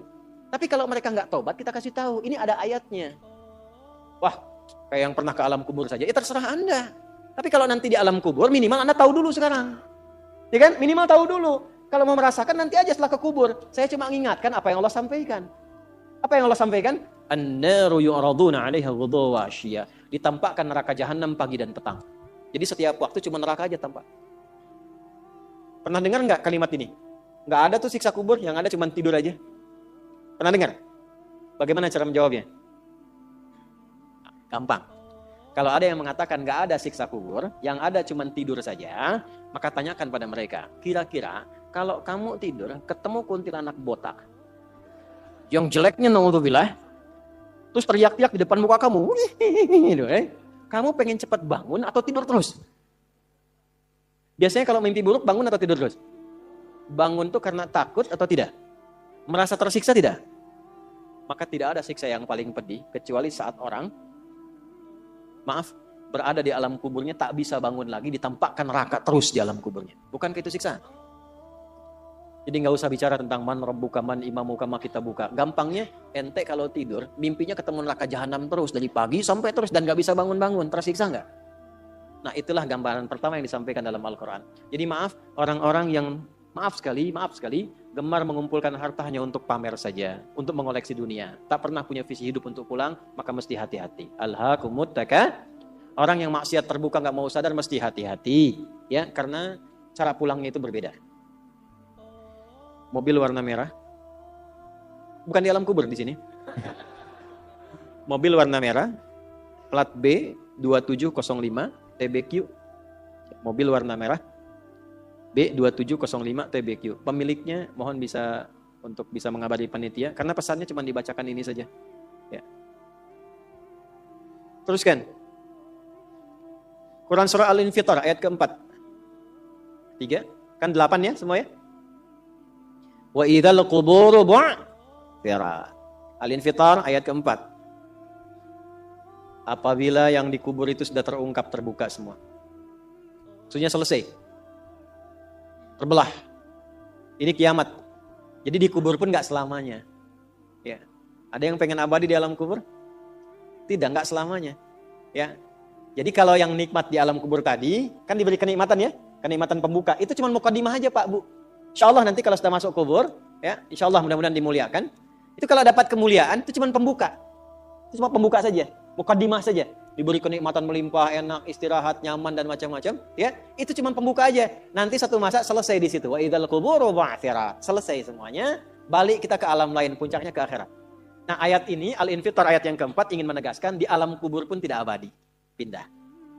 Oh berarti yang pelaku maksiat tadi menyimpulkan gak apa-apa kan cuma sementara mimpinya bangun. Iya Cepi, cuma saat bangun lebih dahsyat. Jadi yang dimimpi keluar semua. Terus Quran surah Abasa. Ya, surah 80 ayat 21. Baik, pelan-pelan. Kalau tadi kan sudah diungkap ya, di kuburnya bagaimana, nikmatnya bagaimana, bahayanya bagaimana yang mengancam. Nah, sekarang kita akan masuk ke kubur tidak? Akan masuk tidak? Nah, maka di Abasa ini diingatkan. Quran surah 80 ayat 21. Tsumma amatahu fa'aqbarah. Orang yang hidup itu satu saat pasti akan diwafatkan. Kalau sudah wafat akan dikuburkan. Di semua kita tidak ada yang bebas dari penungguan di alam kuburnya. Tadi tunggu. Ini CAQ semua kan? Calon alam kubur. Kita akan masuk nih. Jadi Allah sadarkan mumpung masih hidup, dari dua kejadian tadi, ambil ibrahnya, siapkan diri kita, karena kita nggak akan bisa menolak kematian. Kalau sudah wafat, pasti dikubur. Teruskan dulu ya, kita agak cepat. Al-Mumtahanah ayat 13. Sudah? Ini nyambung semua ayatnya, indah sekali. Jadi kalau kita sudah sadar, ini resiko kebaikan, ini resiko keburukan, dan kita tahu akan wafat, akan dikuburkan, bagaimana cara persiapannya? Supaya nggak lalai tadi ya. Maka Al-Mumtahanah ayat ke-13. Ya ayyuhalladzina amanu la tatawallaw qauman ghadiballahu alaihim. Qad ya'isu kama ya'isal kufaru min apa? Ashabil qubur. Maka jangan banyak bergaul dengan orang-orang yang menjauhkan kita dari ridha Allah Subhanahu wa taala. Cari teman yang baik sekarang. Pertama, maaf, bikin kebaikan di rumah tangga dulu. Itu kan teman hidup. Ya. Awas, hati-hati. Kalau melihat istri kurang baik atau sebaliknya, jangan dihakimi, jangan difonisi. Justru Allah kirimkan antum itu untuk menebarkan kebaikan dan menyempurnakan kesemaan bersama. Jelas? Jadi sekarang yang dilakukan teman hidup dulu. Rubah jadi baik dulu. Anak-anak jadi baik dulu. Setelah itu cari tempat tinggal yang baik. Bergaul dengan orang baik. Antum yang kuliah cari teman yang baik. Antum yang kerja cari teman yang baik. Maaf. Kalau ada tawaran, kedudukan hartanya berlipat, tapi menjauhkan Anda dari Allah, ingat ini. Tsumma amatahu fa akhbarah. Ingat saat ditawari itu Anda meninggal. Dikubur. Dan ingat ancamannya. Ingat pasalnya itu. Ya, ingat suratnya. Paham? Nah, karena itu, masukkan ayatnya, jangan sekali-kali, menjadikan keadaan di sekitaran kita, justru memperkuat datangnya ancaman Allah, dan nestapa saat kembali ke alam kuburnya. Bahkan orang-orang yang tidak beriman pun, yang buruk pun, yang beriman tapi maksiat pun, itu sejatinya ketika temannya masuk ke kubur, gak mau ikut-ikutan. Makanya disindir oleh Allah. Hei, kamu ini sadar gak sih? Orang yang mengajak kamu maksiat itu, lihat temannya meninggal pun, temannya wafat pun, dia gak pengen ikut. Kadang-kadang dia abaikan. Coba lihat. Ya, ada pimpinan misalnya, tingkat tertinggi. Lihat anak buah bawahnya misalnya. Menjalankan tugas bahkan dari dia untuk berbuat salah, berbuat maksiat. Ya. Apakah mengedarkan narkoba atau misalnya membackingi kegiatan yang tidak baik. Lalu tiba-tiba dia wafat. Apakah peduli atasannya? Tidak. Yang ada yang terjadi jangan bawa-bawa atasan. Padahal dia yang nyuruh. Terus Anda mau jadikan teman yang seperti itu? Dia pada kawannya saja nggak bertanggung jawab. Dengan imannya saja dia nggak peduli. Kalau dia dengan Allah saja nggak peduli, kenapa Anda dia jadikan teman? Dan kenapa Anda menjadikannya dia teman? Kalau bahasa anak sekarang tuh begini, Allah aja dia gituin, apalagi kamu. Kan? Ya, Nabi aja dia cuekin, apalagi kamu kan. Ini peringatan Quran, ini bukan dari saya. Ini peringatan Quran. Jangan sekali-kali, Anda dimanapun, Anda berdinaskah, tugas formal. Anda berdagangkah, jangan berteman dengan orang menyimpang. Karena saat Anda susah pun yang akan peduli. Temannya aja yang sama-sama berbuat menyimpang, dia sisihkan, apalagi Anda. Paham? Teruskan. Quran surah ke 35 Fatir ayat 22. Wa ma yastawil ahya'u wal amwat. Innallaha yasma'u man yasha' wa ma anta bimusmi'in man fil qubur. Kalau Anda masih belum sadar juga, kata Allah, hei, kamu ini masih hidup, masih punya harapan, masih punya bekal. Kalau sudah meninggal, nggak sama keadaan orang hidup dengan wafat. Mumpung kamu masih hidup, karena kalau sudah meninggal, temanmu yang meninggal pun kamu nggak bisa dengar suaranya. Cuma saya yang tahu keadaan di alam kubur. Karena saya tahu, kata Allah, dan saya punya Rahman dan Rahim, dengan sayang saya sampaikan kepadamu. Karena sayang saya. Ibu maaf, kalau ada anak misalnya, ingin berbuat menyimpang, ibu cegah tidak? Kenapa? Karena ibu sayang. Karena itulah ibu saking sayangnya, maaf jangankan anak lahir, di dalam saat dikandung pun bukankah dijaga dari yang maksadat? Dijaga dari yang merusak. Ibu kalau sedang mengandung, mau nggak makan makanan yang kotor? Makanan yang merusak? Tidak kan? Kenapa? Karena sayang kepada bayi yang dikandung, janin yang terkandung. Di tempatnya pun disebut oleh Allah dengan rahim. Karena ada rahim, dijaga betul. Miring kanan susah, kiri susah, telungkup gak mungkin. Dijaga supaya apa? Supaya di dalamnya merasakan ketenangan. Karena apa? Karena ada tempat disebut dengan rahim. Nah Allah itu sifat rahim melekat kepadanya. Karena sayang dengan kita diingatkan. Bahasa bebasnya gini. Karena saya sayang engkau dengan rahimku. Karena saya cinta kamu dengan rahmanku. Jangan sampai masuk kubur, kamu tersiksa, kamu nestapa. Karena beda antara hidup di dunia dengan kehidupan di kubur. Mumpung masih hidup, cari bekal. Karena engkau tak mampu mendengar apa yang terjadi dalam kubur. Jadi kalau tadi Allah sampaikan, jangan bergaul dengan yang begini, jangan terlena dengan yang seperti ini. Itu karena Allah sayang dengan kita. Itu saja. Jelas ya? Ya, jadi kalau nggak sayang, nggak akan mungkin diingatkan. Teruskan. Al-Hajj ayat ke-7. Yang ke-7-nya Al-Hajj ayat ke-7. Wa anna sa'ata atiyatun la raiba fi wa anna Allaha yab'atsu man fil qubur. Tapi jangan khawatir, sekalipun engkau masuk ke alam kubur kata Allah, karena sayang, aku pesankan berbekal dari sekarang. Di alam kubur aku penuhi nikmatku kepadamu. Tapi itu cuma sementara, besok-besok selesai aku bangkitkan semua kalian, aku tepati janjiku untuk memberikan surga kepadamu. Karena itulah orang yang baru mau meninggal dalam sakaratul mautnya, kalau benar dia mengikuti apa yang Allah pesankan dari ayat-ayat tadi, maka Allah berikan pendahuluan sebelum masuk kubur. Ditampakkan bahkan surganya di hadapannya, dimasukkan dalam golongan hambanya, ditenangkan saat wafatnya. Ya ayyatuhan nafsul mutmainnah, irji'i ila rabbika radiyatan fadkhuli fi wadkhuli. Nah, jannahnya ditampakkan. Terakhir, At-Taubah ayat 84. Quran surah At-Taubah ayat 84.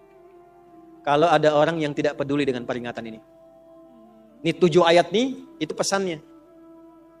Ini bukan ilmu taati ya, untuk mengingatkan saja. Kadang kita sulit ya, tapi kalau antum ngambil jurusan yang sama, itu insya Allah mendapatkan kenikmatannya. Contoh begini misalnya. Kenapa ada ayat di Quran itu jumlah bilangannya sama? Serupa dengan lawannya. Malaikat disebutkan 88 kali. Setan disebutkan 88 kali. Nah, lawan tugas malaikat itu setan. Malaikat membisikkan kebaikan, setan memprovokasi keburukan. Jumlahnya sama. Karena setiap hari pun kita nggak akan bebas dari 2 bisikan itu, baik atau buruk. Nah ini, kenapa ayat pengingat alam kubur dan kehidupan dunia 7 kali? Salah satu pesannya adalah karena kita 7 hari beraktivitas selama hidup di bumi itu. Maka diingatkan setiap hari. Maka setiap hari itu mesti ingat kematian. Sebelum tidur istighfar, siap nggak bekalnya, lihat temannya, selamat nggak keluarganya. Ya, maaf, izin, maaf sekali. Saya berulang kali minta maaf nih. Ya, berulang kali. Ada seorang suami, saleh, istrinya salehah luar biasa. Satu kali suaminya karena kelelahan, bangunnya agak terlambat. Alhamdulillah. Biasanya jam 3, ini setengah 4 bisa. Itu istrinya bangunkan sambil bersenandung. Pak, sayang, cepat bangun Pak. Perjalanan kita masih panjang. Sedangkan ajal semakin mendekat. Sedangkan para musafir sudah punya banyak bekal di depan kita. Kita mesti nyusul mereka. Bangun Pak. Itu Masya Allah kalau pakai bahasa Arab indah sekali. Pak, ajal itu mendekat kepada kita. Sedangkan perjalanan masih panjang. Teman-teman kita sudah di depan, bekalnya banyak sekali. Maksudnya apa? Teman-teman kita sudah ada yang hafal Quran, sholatnya nggak putus, malamnya banyak tahajud, puasanya nggak putus, sunnahnya dikerjakan. Kita ini, ya Allah, mau bangun tidur aja susah ya Allah, mau tahajud aja susah. Sementara ajal datang semakin dekat. Pak bangun Pak, bangun Pak. Takutnya kita meninggal malam ini, kita nggak bisa menyusul teman-teman kita yang sudah di depan. Itu istri bangunkan suaminya. Ada lagi yang suami mau kerja dibisikin istrinya. Pak, jangan sampai cari yang haram ya. Papa nggak bawa apa-apa pun ke rumah di hari ini, kami keluarga akan sabar. Mama akan tenangkan pada keluarga supaya sabar. Tapi Pak, kami nggak akan kuat merasakan sedetik pun di neraka jika Papa bawa yang haram ke rumah. Insya Allah. Nah ini disebutkan pengingat itu 7 kali. Di 7 ayat berbeda untuk mengingatkan setiap hari ingat wafat. Setiap hari ingat pulang. Setiap hari kita akan mengalami suasana di alam kubur. Jangan sampai meninggalkan dunia dalam keadaan yang terancam. Kalau masih nggak sadar juga dengan pengingat ini, muncul ayat ke-8. Muncul ayat ke-8. Di At-Taubah, ayat 84. Tempatnya pun At-Taubah. Ngajak taubat dulu sebelum diingatkan. Tapi dasar karena nggak pengen taubat juga, maka munculnya ancaman. Kalau ada yang masih nggak peduli, bahkan ada orang Islam yang masih bertahan dengan keburukannya, menampakkan ke orang lain dengan sifat nifaknya, maka turun ayatnya. Wala tusalli ala ahadim minhum mata abada. Wala taqum ala qabrih. Allahu Akbar. Innahum kafaru billahi wa rasuli wa matu wa hum fasiqun. Kalau ada yang masih begitu, dan Anda lihat diingatkan susah, masih menampakkan kemaksiatan, Allah langsung memberikan ancamannya. Kalau dia bertahan demikian sampai dengan wafat, gak usah disolatkan. Jangan sampai berdiri di depan kuburnya katanya. Kurang apa lagi? Tiap hari diingatkan, 7 kali, 7 hari beraktivitas, 7 kali diingatkan, diberikan kasih sayang, diarahkan pada yang benar, ditunggu sampai tobat, tapi masih mengancam. Masih menampakkan kehebatannya sampai dia wafat. Maka peringatannya apa? Orang-orang yang sengaja menantang berbuat maksiat, menghalalkan dosa yang besar, itu dihukumi oleh Quran. Kafaru billah. Yang menghalalkan dosa besar itu dihukumi kufur. Tapi jangan sembarangan, ya, jangan sembarangan menghukumi. Karena ada yang punya otoritas di situ. Gak boleh Anda sembarangan, ini kufur, ini togut, ini gak boleh. Gak boleh. Ada yang punya otoritas. Dan ada yang paham fikihnya. Gak boleh sembarangan. Hati-hati kalau ada aliran mengajak Anda, ini togut, ini aja, bunuh aja, tembak aja, tinggalkan itu. Tinggalkan. Karena ada yang punya otoritas untuk menentukan klasifikasi mana yang benar, mana yang salah, mana yang ini, mana yang begitu. Jangan sampai terbawa pada aliran demikian. Jelas ya? Baik. Tapi kalau ada yang nekat berbuat maksiat sampai wafat, kata Allah, Nabi pun sampai dilarang. Jadi ini ayat turun tentang Abdullah bin Ubay bin Salul yang hidupnya mengaku muslim tapi banyak sekali menyakiti Nabi. Banyak berbuat maksiat, bahkan merencanakan pembunuhan kepada Nabi. Ditampakkan oleh Allah, begitu Nabi ingin menampakkan sisi kemanusiaan dengan menyolatkannya, turunlah ayat ini. Jangan disolatkan Muhammad. Jangan disolatkan. Biarnya sama teman-temannya. Jadi biasanya orang munafik ketemu munafik lagi. Ketemu munafik lagi. Hati-hati. Jangan sampai yang menyolatkan itu sama munafik, sama perbuat maksiat. Orang Islam dilarang yang beriman yang baik, bahkan wala takum ala qabri. Ke kuburnya pun jangan diantar. Jangan berdiri di depannya. Jangan sampai terancam demikian.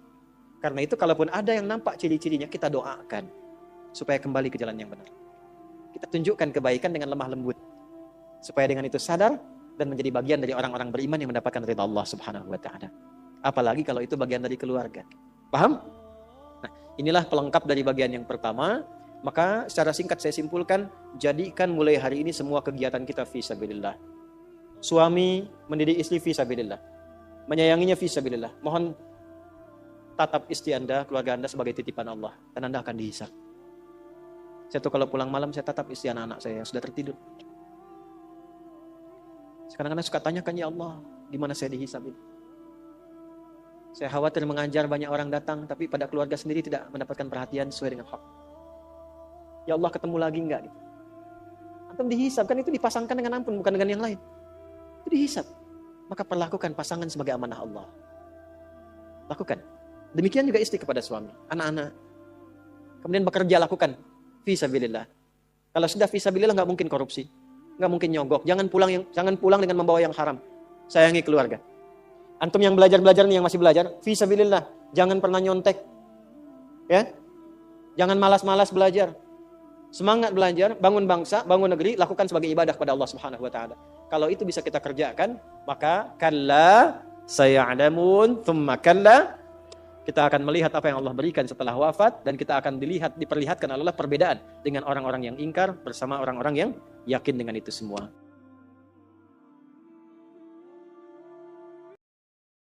Demikian yang bisa disampaikan. Semoga Allah mengampuni dosa-dosa kita dan memudahkan kita semua untuk mengamalkan ilmu ini. Karena sebaik-baiknya ilmu adalah ilmu yang melahirkan amal.